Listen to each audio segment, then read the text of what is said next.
Olá pessoal, de boa? Estamos de volta aqui no YouTube da CBN Floripa com mais uma temporada do CBN Cast tratando de ESG. Aliás, nos episódios anteriores já falamos sobre governança, sobre o impacto social da educação dentro das empresas e são alguns dos pilares da prática ESG, condutas adotadas por empresas. A gente vai seguir nesse tema já convidando você para acompanhar episódios anteriores aqui na playlist, se inscrevendo no canal, ativando o sininho. Sempre tem conteúdo novo aqui no YouTube da CBN Floripa. Hoje o assunto dentro do ESG é sobre processos de qualidade, como que isso pode deixar uma empresa mais eficiente, ajuda na economia e também na sustentabilidade do negócio e ambiental.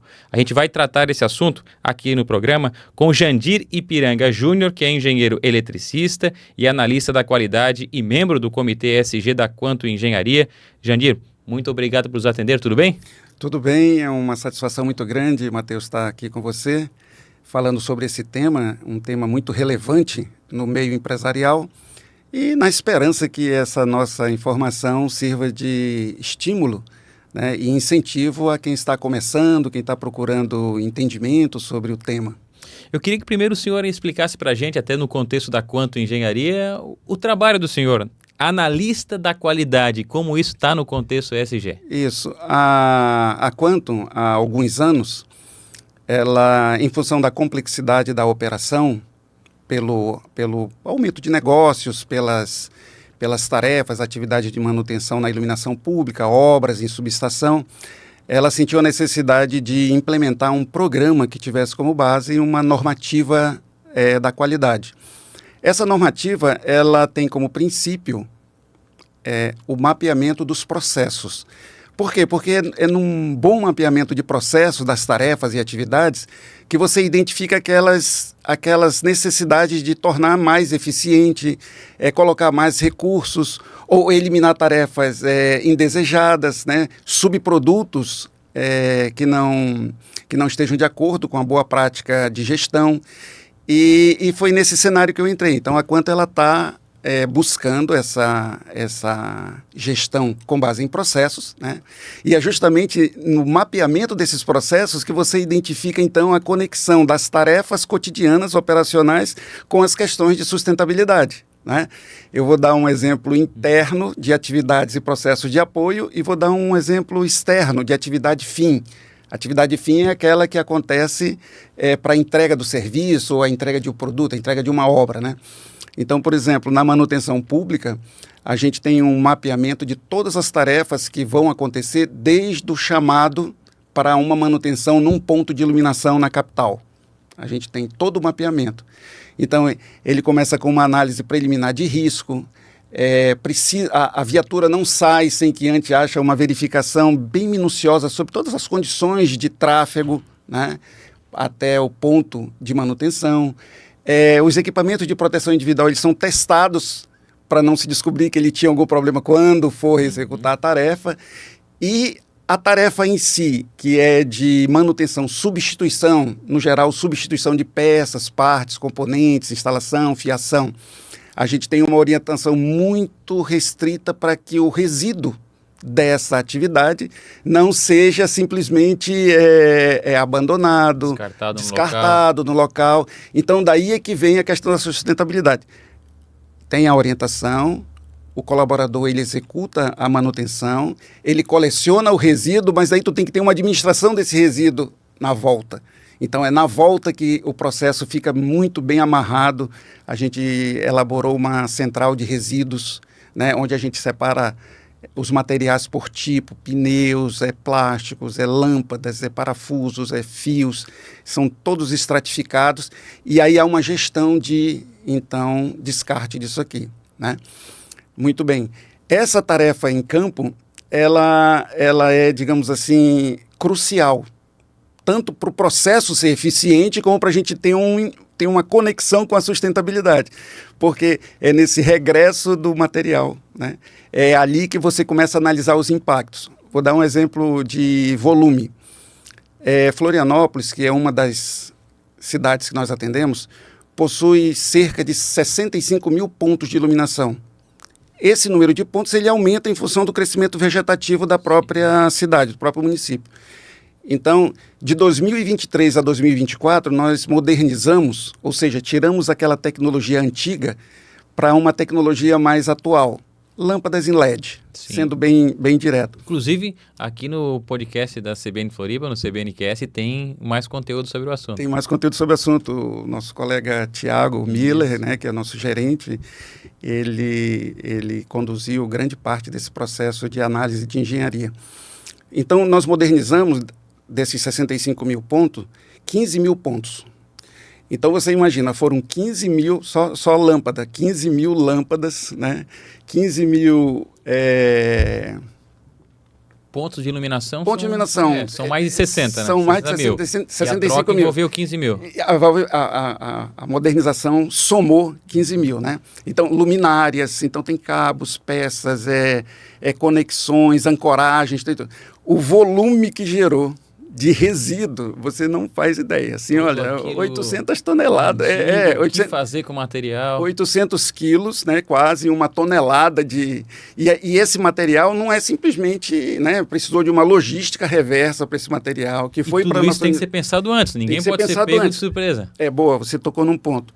O planejamento para o mapeamento de processo é a chave para você entender toda essa dinâmica, né?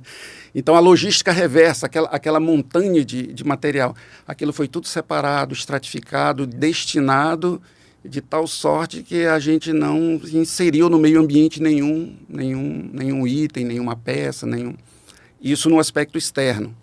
Então, esse mapeamento de processo, o planejamento dele já busca essa conexão, né? Que momentos a gente vai estar gerando uma possibilidade de impacto ao meio ambiente ou impacto à sociedade, porque aquela pessoa que ligou para a central de chamados e disse, olha, o poste aqui, a luz apagou. Aquela pessoa tem uma expectativa, a iluminação nas vias públicas gera segurança, né? Então, a gente tem ali uma dinâmica, isso tudo acontece via sistema e cai no tablet das equipes que vão para campo. Então, tem uma dinâmica muito rápida. O atendimento é muito rápido.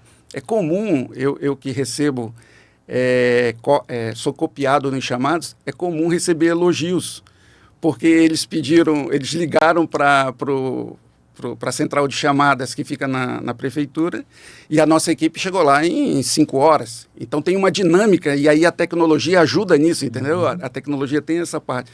Porque tu imagina uma rua ficar no escuro 3, 4, 5 dias, né? Isso aí tem um impacto social, de segurança, de a vivência no local, a comunidade, enfim.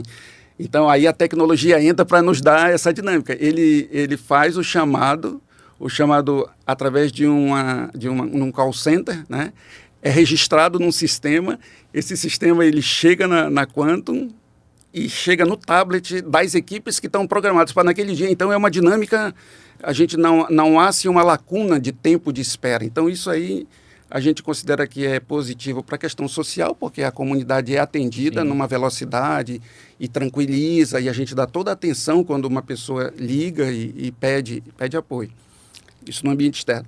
Mas aquele mapa de gestão da qualidade, ele também valoriza processos internos, né? Então, nos processos internos, a gente tem atividade de apoio, tem atividade de suporte, né, jurídico, por exemplo. A gente tem atividades secundárias que contribuem para essa atividade de fim, por exemplo, compras, suprimentos.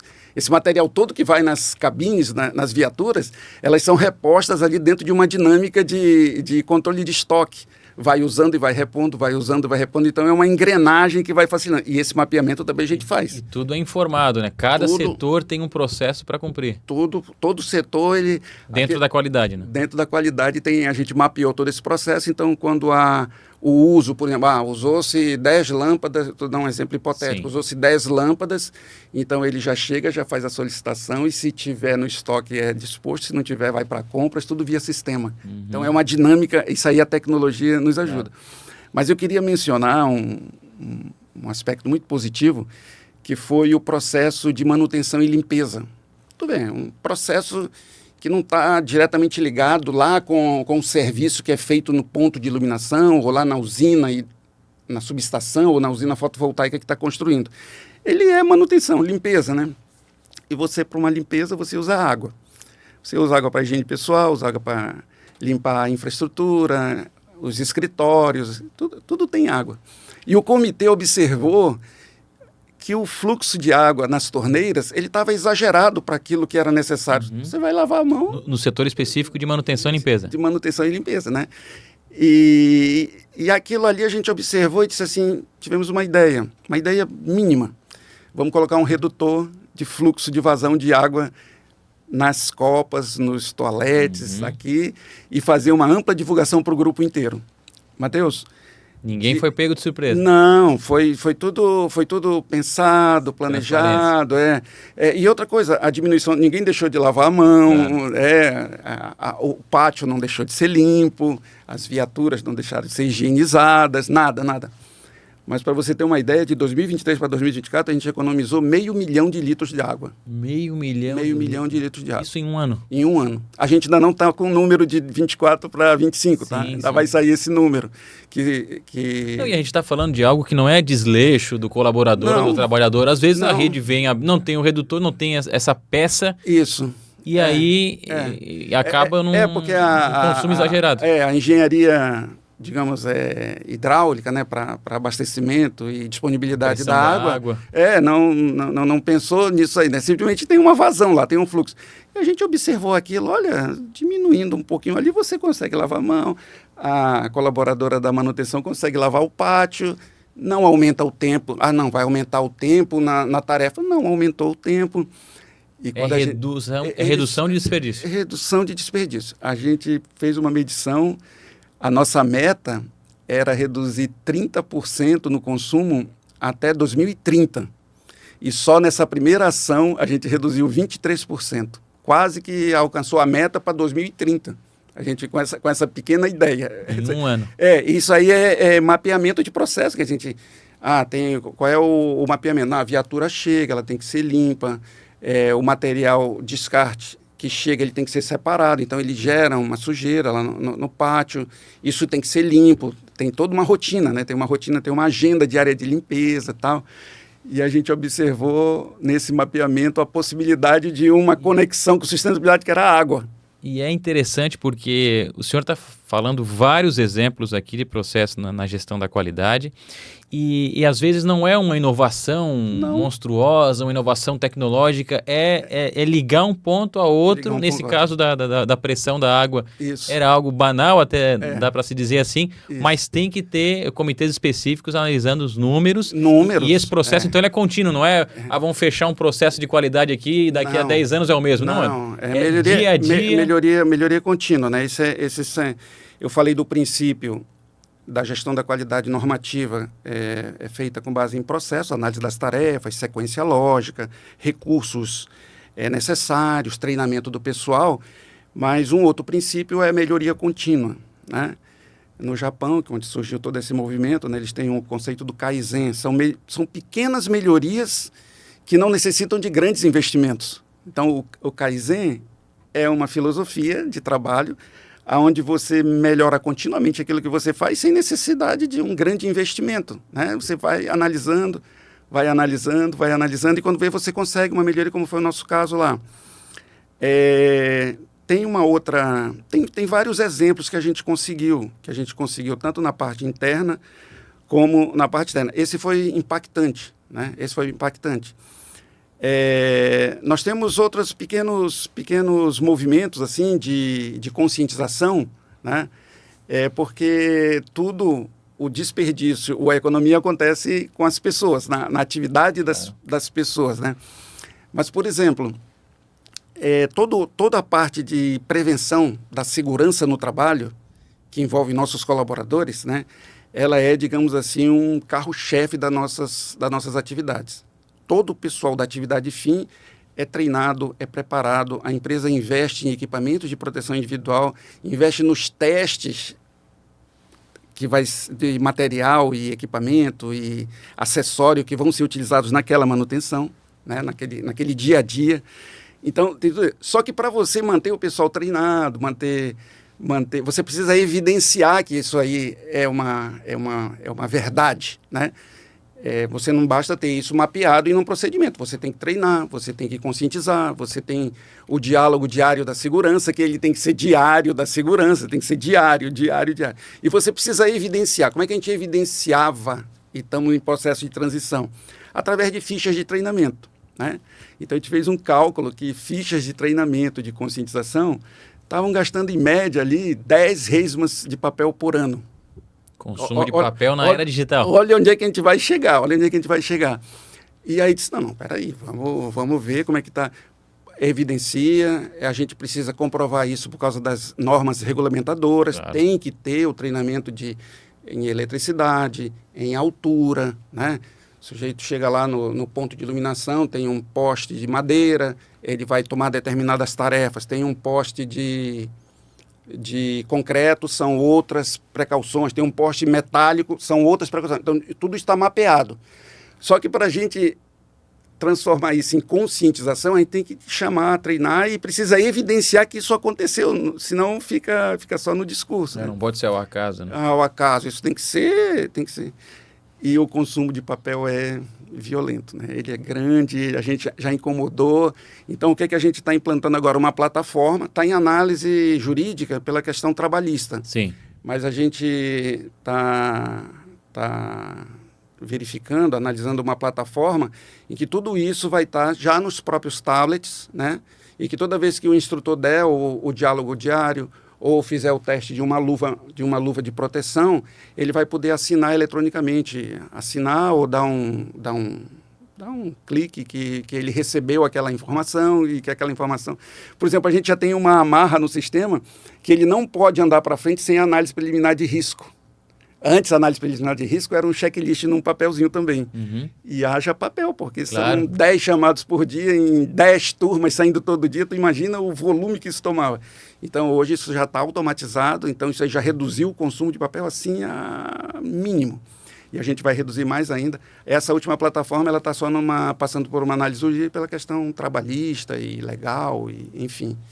Então, mapear o planejamento do mapeamento é a chave. É ali que você vai vendo a lógica das tarefas, a conexão de tarefas umas com as outras, a conexão de recursos necessários, né? Eletricidade, energia elétrica. Numa fábrica tem as utilidades, tem ar comprimido, tem gás, eu já trabalhei em muitas fábricas, né?